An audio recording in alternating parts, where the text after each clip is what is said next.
Hello, I'm Laura from LC Hypnotherapy. I'm a hypnotist working in Hertfordshire, and I'm standing here while I wait for my daughter to finish her tennis class. And I thought what I'm going to do with this time is I'm going to share one of my favourite techniques this week for dealing with anxiety. This is a brilliant technique, and actually it's not, I'll just tell you, the reason I'm moving around is because I really don't like wasps.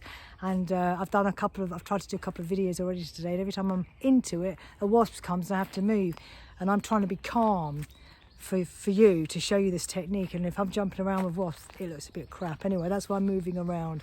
All right, so yeah, so this technique that you can use for anxiety is also brilliant for if you're on a diet, or if you're managing weight loss, and you want to, rather than reaching out for a cake or reaching out for a biscuit or something like that, rather than doing that, you can apply this technique to reduce cravings. And there is a reason for that, and that is that the brain actually recognizes cravings and addictions and anxiety in a similar way, because the patterns and neural pathways and patterns that you create in the brain from those feelings are the same. They are the same. So this technique is going to enable you to, just rather than go down that normal pathway that your brain has been taking when it's used to doing those anxious thoughts, it's going to take make a new pathway. Right, so I might just get out the trees. It doesn't look so nice. I'm standing in the car park rather than the trees. All right, so this is what you do. It's called shh and shut the fuck up, because I like swearing, also because that's how I speak to myself most of the time. So imagine that you are anxious. Can you imagine that? It's very easy for me to imagine that I'm anxious, because I've got Jewish DNA, which means that I tend to see the worst case scenario for every single thing that ever happens, and I can quickly, make myself, at a pitch. I'm always on hyper alert. And like last year, everyone was getting flu in the cold. It wasn't the cold. It wasn't a flu. It was a global pandemic, wasn't it? Oh yeah, no, I was right, wasn't I? I was right that time. So that's the thing, is at some point I'm always going to be right.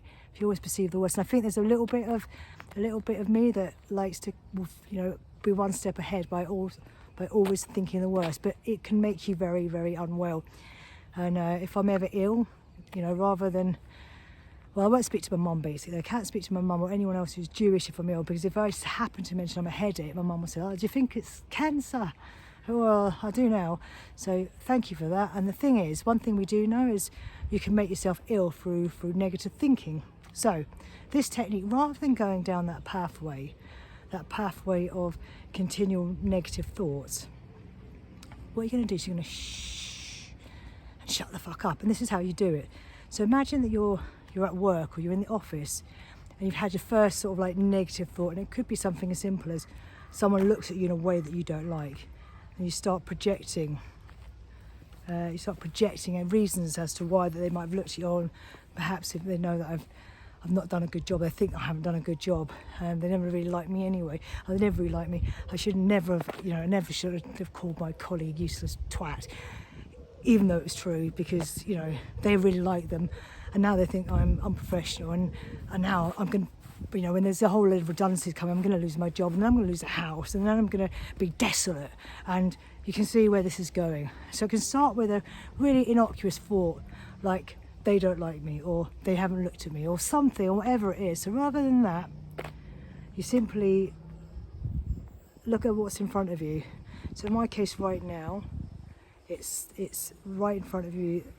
I'm looking at the camera, and I'm going to shift my awareness. I'm going to shift my breathing. You can probably hear my voice beginning to change as I shift my breathing, and breathing becomes to come from my diaphragm. So I'm looking at what's in front of me, and I'm breathing, and I'm being here now. Breathe, be here now. And then I shift my awareness to what's aside of me, the periphery vision. Just being in the moment, watching the space, becoming aware of the space around me, and then again, what space behind me. So present in the space, just becoming aware of my breath and what's in front of me, What's the side of me? What's behind me? And I can now hear those lovely sounds of birds, and I become aware of the moment. And I can feel already an amazing sense of calm, and everything else just seems to melt away. Okay, and that's a technique you can use at any time, in any situation, wherever you are, and it's so simple and it's so effective. So just remember, next time you hear yourself with those thoughts, those accumulating negative thoughts, just shh.